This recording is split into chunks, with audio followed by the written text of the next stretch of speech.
समाज सेवा और शिक्षानुष्ठान निर्माण क्षेत्र में अमूल्य अवदान रखिथिबा अनिरुद्ध बेहेरा देहांत से जनाशुना समाजसेवी तथा मयूरभंज जिला मोरडा ब्लॉक अंतर्गत कोही ग्राम अवस्थित जगतेश्वर भंज भारतीय संस्कृत विद्यापीठर सहयोगी प्रतिष्ठाता सदस्य श्री अनिरुद्ध बेहेरा देहांत आज विद्यापीठर छात्र छात्री शिक्षकगण और अंचलवासी द्वारा भावपूर्ण श्रद्धांजलि ज्ञापन कर विद्यालय प्रांगण में मरशरीर पुष्पमाल्य अर्पण कर शिक्षक अध्यापक और छात्र छात्री माने स्मृतिचारण करते।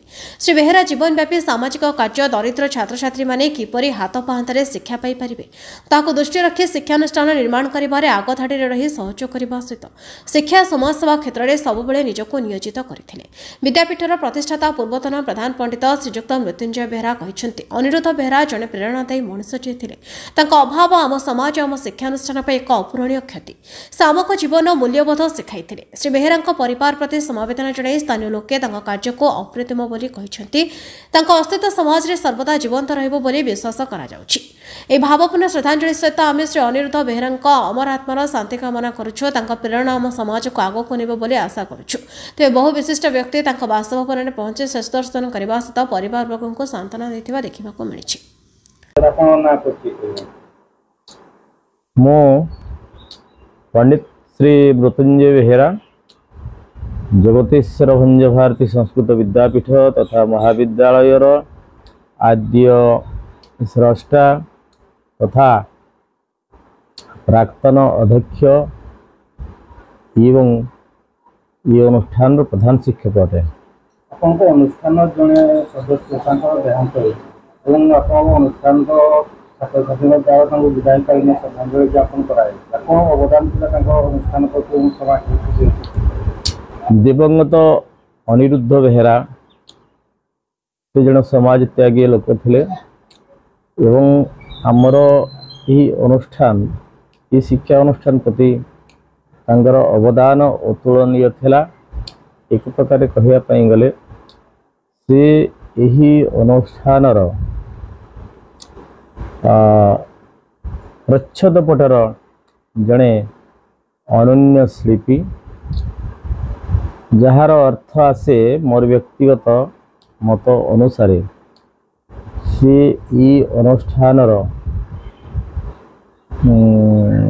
स्रष्टांक उपरे स्रष्टा प्रतिष्ठातांक उपरे प्रतिष्ठाता एवं एकाधार प्रच्छदपटर अप्रत्यक्ष निर्माता मध्य से निरवच्छिन्न भाव आमर यही अनुष्ठान प्रति सेवा दे आसुथिले एवं तांकर अवदान अनन्य रहिथिला।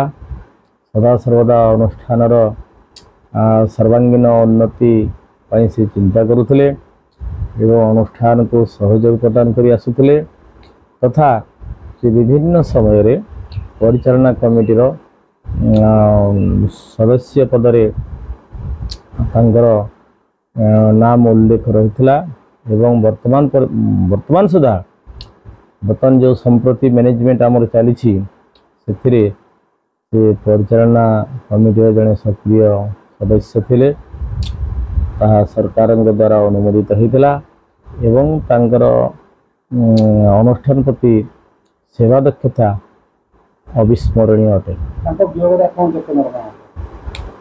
वियोगरे मु तो नुहे समग्र अनुष्ठान शिक्षक तथा अंतेवासिनी समस्त छात्र छात्री समस्त मर्माहत एवं दुखित यह अनुष्ठान एक अपूरणीय क्षति होइछि।